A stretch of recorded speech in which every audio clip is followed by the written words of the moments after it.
नमस्कार, मैं हूं संजय शर्मा। आप देख रहे हैं 4 PM न्यूज नेटवर्क। कांग्रेस और राहुल गांधी ने ईवीएम को लेकर बड़ा संग्राम छेड़ने का क्या मन बनाया। अब भारतीय जनता पार्टी उनकी नागरिकता के पीछे पड़ गई। 19 दिसंबर को फैसला हो जाएगा कि राहुल गांधी की सदस्यता रहेगी या जाएगी। क्या केंद्र सरकार ये कह दे कि ये ब्रिटिश नागरिक हैं। बड़ा फैसला 19 दिसंबर को होने जा रहा है। बीजेपी इसकी तैयारी में जुटी है। अभय द्विवेदी से मैंने इसके विस्तार से बात करी कि राहुल गांधी की राजनीति पे क्या वास्तव में एक बड़ा ग्रहण लगा सकती है बीजेपी। राहुल गांधी की लोकप्रियता को खत्म करने की प्लानिंग कर सकती है बीजेपी, और क्या खेल है।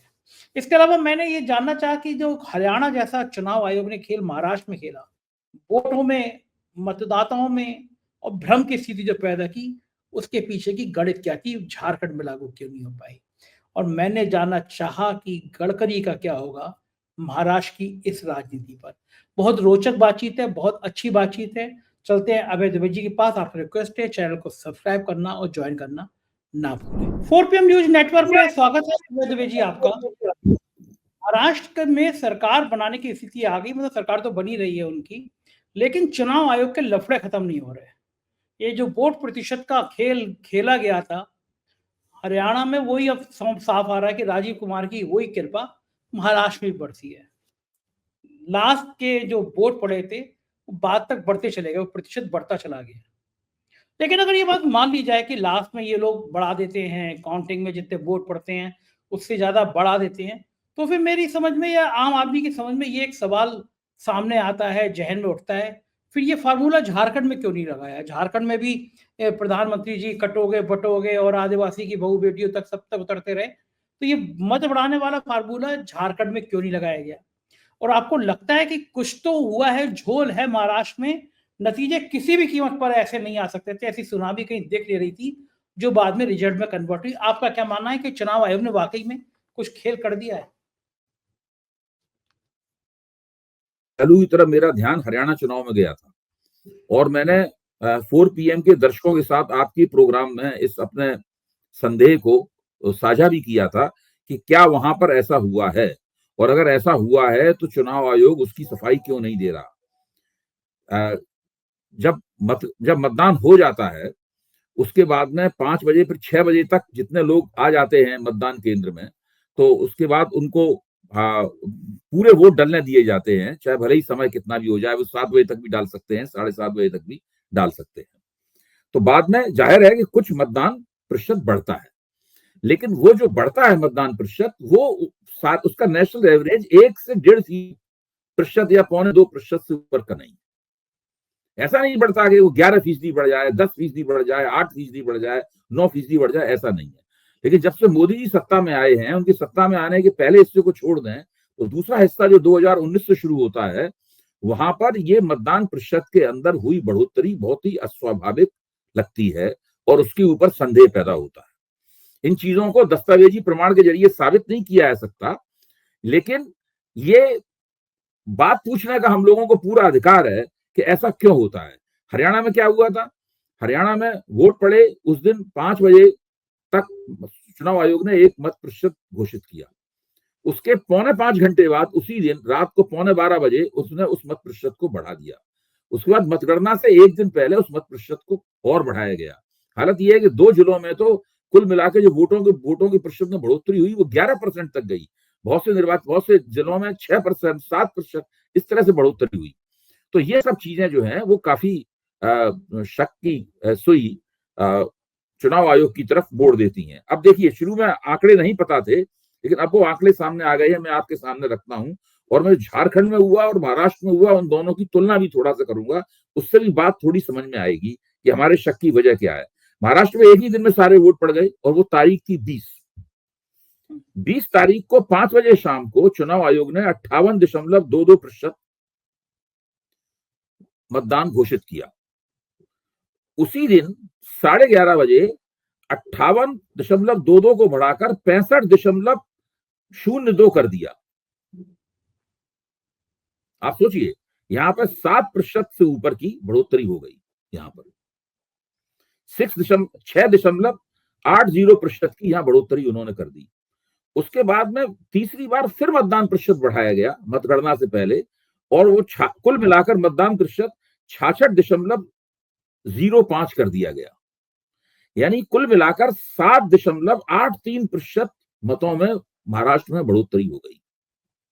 अब आप झारखंड में क्या हुआ ये देखिए। झारखंड में 13 तारीख को पहला वोट पड़ा, 5 बजे घोषित किया गया कि 64.86% वोट पड़े। 11:30 बजे 66.48% कर दिया गया उसको, और 15 तारीख को फिर वो बढ़ाया गया तीसरी बार, 66.65 कर दिया गया। उसके बाद 20 तारीख को फिर वोट पड़े, 5 बजे 67.59% किया गया, और 11:30 बजे 68.45% किया गया। इन सबको अगर आप जोड़ें और इसका एवरेज निकालें तो कुल मिलाकर महाराष्ट्र में, झारखंड में 0.86% की बढ़ोतरी हुई नीचे दूसरे वाले दौर में। और दूसरे वाले दौर और पहले वाले दौर को अगर मिला के हम लोग आकलन करें तो झारखंड में कुल बढ़ोतरी 1.4% की रही मोटे तौर पर। अच्छा, अब आप देख सकते हैं कि जिस प्रदेश में चुनाव आयोग ने 1.4% की बढ़ोतरी की, जो कि इस तरह के मतदान प्रतिशत के ऊपर नीचे होने का कि राष्ट्रीय औसत के निकट राष्ट्रीय औसत के दायरे में आता है, वहां पर अब विपक्ष ने जीत हासिल की। और जहां पे वो राष्ट्रीय औसत को कई गुना ज्यादा पार कर जाता है, जहां 7.83% की बढ़ोतरी होती है, वहां पर सत्ताधारी दल को जबरदस्त फायदा होता है और सत्ताधारी दल की सुनामी आते हुए दिखाई पड़ती है। मैं ये नहीं कह रहा हूं कि केवल इसी आधार पर चुनाव की जीत हार का फैसला हुआ है। बहुत सारे कारक हैं और उन कारकों का मैं 4 PM के मंच पर विवेचना एक सीमा तक उनकी विवेचना कर भी चुका हूं। मैं जानना ये चाहता हूं कि ये मतदान प्रतिशत में ये बढ़ोतरी कैसे होती है और क्यों होती है बढ़ोतरी? 3 बार क्यों होती है भाई? 2 बार बढ़ोतरी क्यों करते हैं आप? आपने 5 बजे एक मतदान प्रतिशत घोषित किया, उसके बाद आपने देख लिया कि भाई 7 बजे तक कितने वोट और पड़ गए, आप उस मतदान प्रतिशत को जितना हो उसको बता दें। फिर तीसरी बार आप क्यों बढ़ाते हैं? 3 दिन बाद कहां से वोट आ जाते हैं बढ़ने के लिए? मतलब मेरा कहना यह है। फिर दूसरे एक फॉर्म है 17C, जिसके बारे में चर्चा करते करते मैं तो थक चुका हूं। उस 17C फॉर्म को आप कब देते हैं? जो पीठासीन अधिकारी, कानूनन पीठासीन अधिकारी को मतदान की कार्रवाई खत्म हो जाने के बाद, मतदान प्रक्रिया खत्म हो जाने के बाद में 17C फॉर्म जो है वो पार्टियों के जो वहां रिप्रेजेंटेटिव होते हैं, जो पोलिंग एजेंट होते हैं, उनको 17C फॉर्म देना चाहिए, अपने दस्तखत और मोहर लगा दे। ये कानून। वो कब देते हैं आप? 5 बजे देते हैं, रात को 11:30 बजे देते हैं, या 3 दिन बाद देते हैं? कब देते हैं आप फॉर्म? देते हैं कि नहीं देते हैं? एक तो ये पहलू हुआ। दूसरा पहलू यह है कि उन्होंने जो पोलिंग एजेंट थे उन्होंने मांगा कि नहीं मांगा? किसने मांगा? बीजेपी वालों को। बीजेपी वालों को भी चाहिए वो, तो बीजेपी वाले चुनाव हारते भी तो हैं बहुत सी जगहों पे, बहुत से निर्वाचन क्षेत्रों में। हाँ, तो बीजेपी वाले भी मांगते हैं, कांग्रेस भी मांगते हैं। मांगते हैं कि नहीं मांगते हैं, ये भी पता लगाने की जरूरत है। तो ये जो पूरी परिस्थिति है, ये इस पूरे मामले को काफी संदिग्ध कर देती है। यहां पर एक चीज ये भी देखनी चाहिए कि जब मतगणना होती है उस वक्त जो 17C में वोट लिखे हुए हैं, उन वोटों से कम निकलते हैं, ज्यादा निकलते हैं, उतने ही निकलते हैं वोट। असली चीज यही है। ये भी एक मसला है। इन तमाम मसलों पर गौर किया जाना चाहिए। बिना इन मसलों पर गौर किए हुए चुनावी प्रक्रिया को, जिसे आप फ्री एंड फेयर इलेक्शन कहते हैं, स्वतंत्र और निष्पक्ष चुनाव कहते हैं, वो स्थापित नहीं हो पाएगी बात। इसलिए मैं कहता हूं कि हर चुनाव संदेह के घेरे में रहेगा। विपक्ष जीते, भारतीय जनता पार्टी जीते, कोई भी जीते, हर चुनाव संदेह के घेरे में रहेगा। और धीरे धीरे परिस्थिति ऐसी बनेगी कि लोग, विपक्षी दल ईवीएम के खिलाफ विद्रोह कर देंगे। देखिए, बहुत ज्यादा वहां तक पहुंच चुका है मामला। बगावत का, जिसे पॉइंट ऑफ रिबेलियन कहते हैं ना, मतलब बगावत का मामला, ब्रेकिंग पॉइंट जिसको बोलते हैं, ब्रेकिंग पॉइंट, एक हॉलीवुड की मशहूर फिल्म है ना, ब्रेकिंग पॉइंट है। तो ब्रेकिंग पॉइंट तक मामला जो है वो पहुंच चुका है।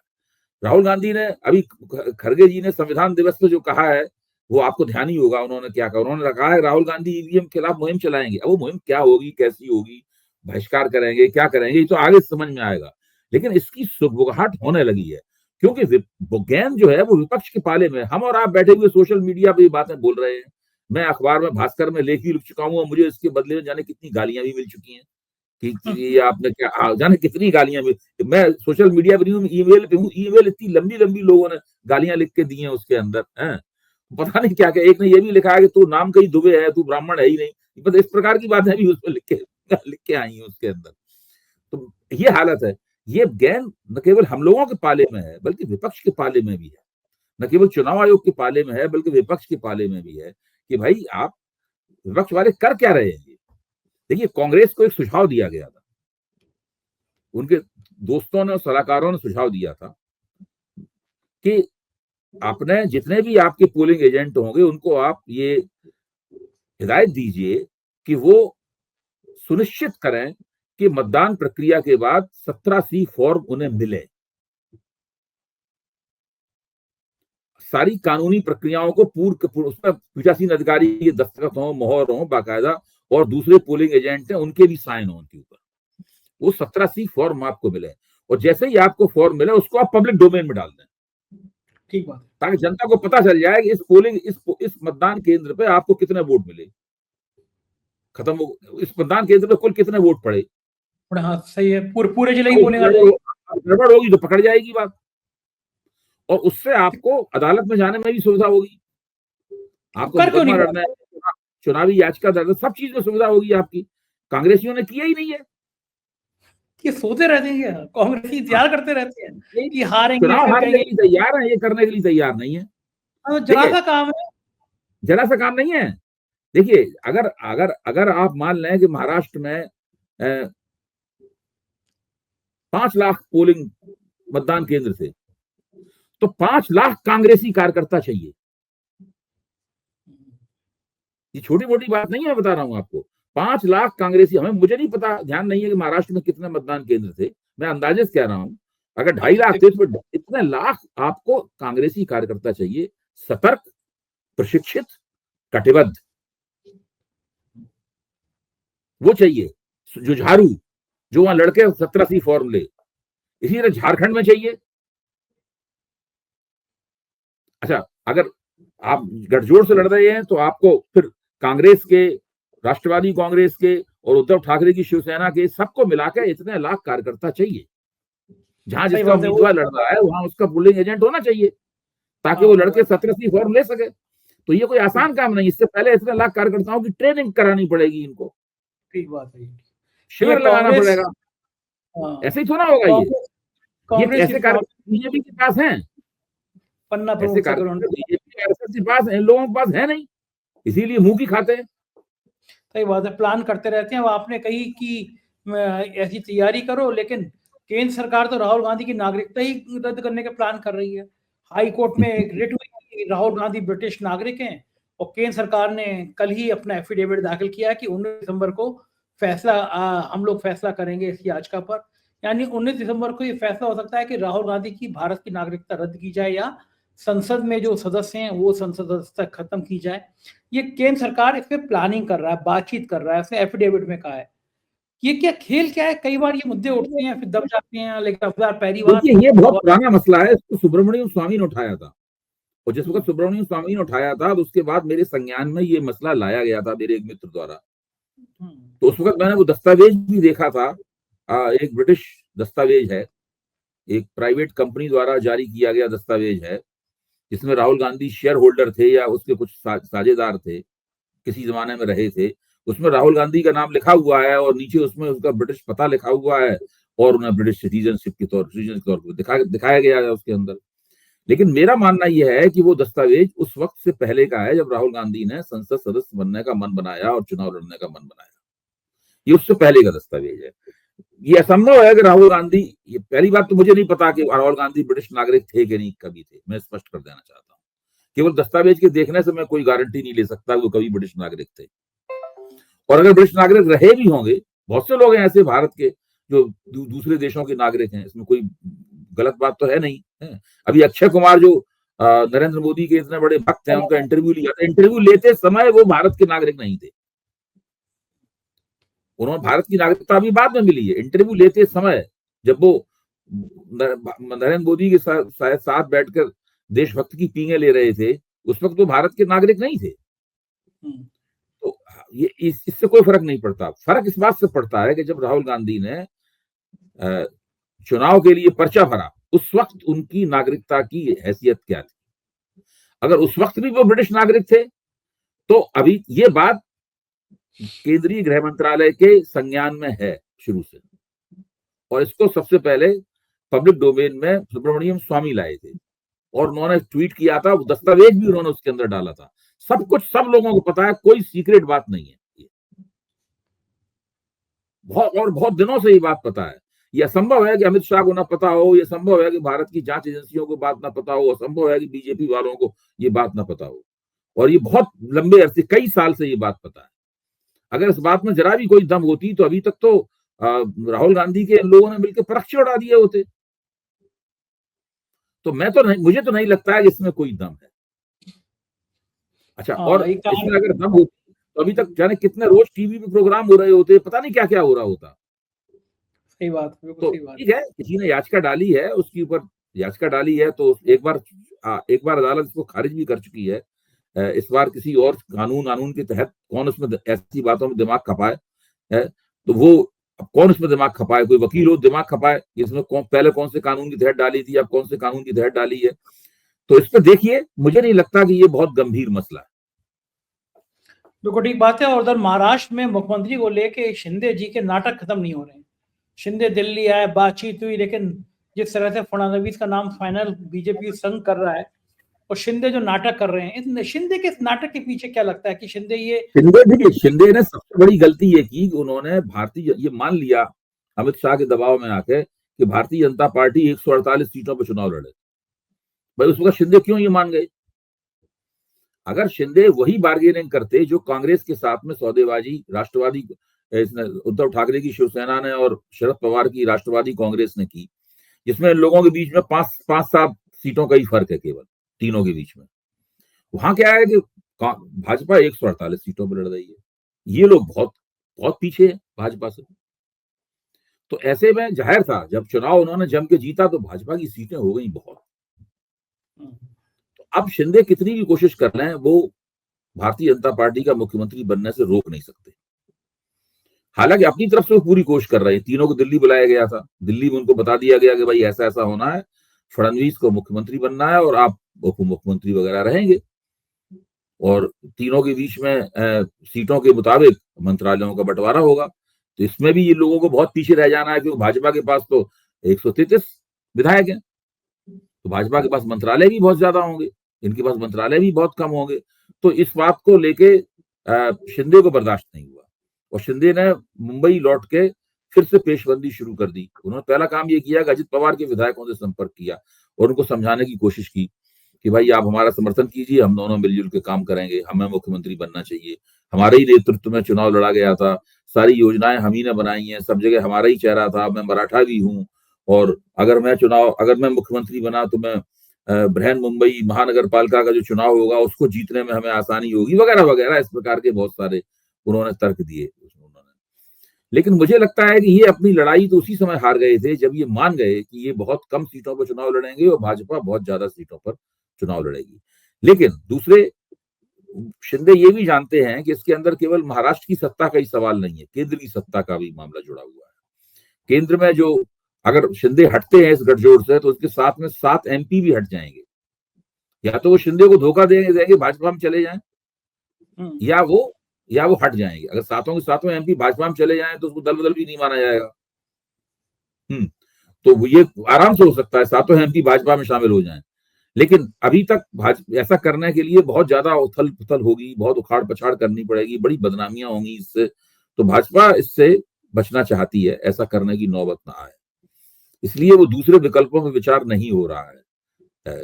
इसलिए अब देखने की बात, मुझे तो लगता है कि भाजपा का ही मुख्यमंत्री बन जाएगा, फडणवीस मुख्यमंत्री बन जाएंगे और इन लोगों को उप मुख्यमंत्री पद पे संतोष करना पड़ेगा और कम मंत्रालय भी उनको पहले के मुकाबले कम मिलेंगे।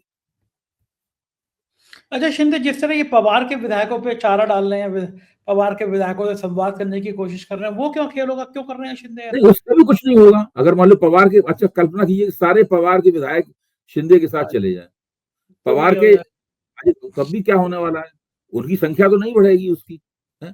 आप मान लीजिए ये आपके जो उद्धव ठाकरे की शिवसेना है, उसके विधायक शिंदे के साथ चले जाएं, उसके विधायक शिंदे के साथ क्यों जाएंगे? उन्हें जाना होगा तो बीजेपी में जाएंगे। भाई ठीक शिंदे के बात साथ जाने में उनको क्या फायदा है? उनको जाना होगा तो बीजेपी में जाएंगे। ठीक है, महाराष्ट्र में और ये अजित पवार ने पहले ही बीजेपी को और फडणवीस को समर्थन दे दिया है। अजित पवार शिंदे से बहुत खुश नहीं है। शिंदे जब मुख्यमंत्री थे तो अजित पवार का उन्होंने कई बार अपमान किया है। ये कहा कि इस व्यक्ति के साथ बैठ के तो मुझे उबकाई आती है। कैसे रहे होंगे एक ही जगह, मतलब सीएम और डिप्टी सीएम के बीच में इस तरह की भाषा मुझे उबकाई आती है। ऐसे ही राजनीति इसी तरह चलती है। राजनीति तो बहुत ही नाशुक्रा किस्म का खेल है, और इसमें बिल्कुल जो इसको अंग्रेजी में कहते हैं स्ट्रेंज बेड फेलोज, तो ऐसे लोग भी एक साथ बैठते हैं, सरकार चलाते हैं। ऐसा आप सोचिए, उत्तर प्रदेश में बीजेपी ने 3 बार मायावती को मुख्यमंत्री बनाया। कैसे बनाया होगा? हाँ, सही बात है। कैसे रहे होंगे साथ साथ? यहाँ तक इतनी नफरत। बीजेपी की जिन मीटिंगों में तय होता था कि मायावती को मुख्यमंत्री बनाओ, तो झगड़ा हो जाता था उसमें। जैसे एक उसमें खड़े होकर कहता था, उसमें मैंने तो लिखा भी है अपनी किताब में कि मायावती 250 करोड़ का करप्शन करेगी। तो मुरली मनोहर जोशी कहते हैं कि 250 का नहीं 500 करोड़ का करप्शन कर ले, लेकिन हम मुलायम सिंह को नहीं मुख्यमंत्री बनने देंगे। इस प्रकार की चर्चाएं होती नहीं उसमें। बताइए, ये सब बात होती है कि चाहे 250 करोड़ का कर ले, लेकिन 500 का कर ले, लेकिन मुलायम सिंह को नहीं मुख्यमंत्री बनने देंगे। क्या क्या होते हैं राजनेताओं के भी चमड़ी कितनी मजबूत होती है, एक दूसरे का इतना विरोध करते हैं, फिर इतना समर्थन कर लेते हैं, कोई फर्क वो नहीं। अलग ही किस्म की नस्ल है, वो हम लोग नहीं बन सकते। वो देखिए, वो अलग ही किस्म की नस्ल है। भाई आपने अपने किसी दोस्त कोई वायदा कर दिया, तो आप लगातार सोचते रहे कि भाई हमने वायदा नहीं पूरा कर पाया, कितना बुरा लग रहा होगा उसको, मैं उसको क्या मुंह दिखाऊंगा। ये सब वहां पर राजनीति में इस तरह से नहीं सोचा जाता। जिसको बुरा लगे, जिसको अच्छा लगे, ठेंगे से।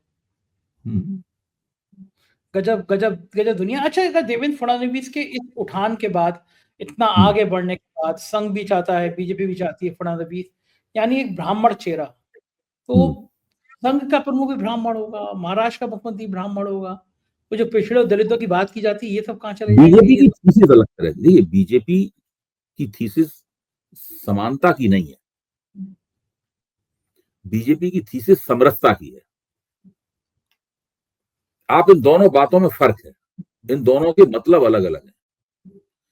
समानता का सिद्धांत जो है वो प्रतिनिधित्व यानी नुमाइंदगी, रिप्रेजेंटेशन के सिद्धांत से निकलता है। यानी समानता का मतलब यह है कि सबको नुमाइंदगी मिलनी चाहिए और उनकी संख्या के मुताबिक नुमाइंदगी मिलनी चाहिए। जो नारा है ना, लो यार जिसकी इतनी संख्या भारी उसकी उतनी भागीदारी वगैरह वगैरह, इसको ये समानता का सिद्धांत है। बीजेपी का सिद्धांत ये नहीं है, और वो खुला हुआ है, कुछ छिपी हुई बात नहीं है, लिखा हुआ है, वो लोग उसी पे चलते हैं। समरसता, सब में समान रस बह रहा है।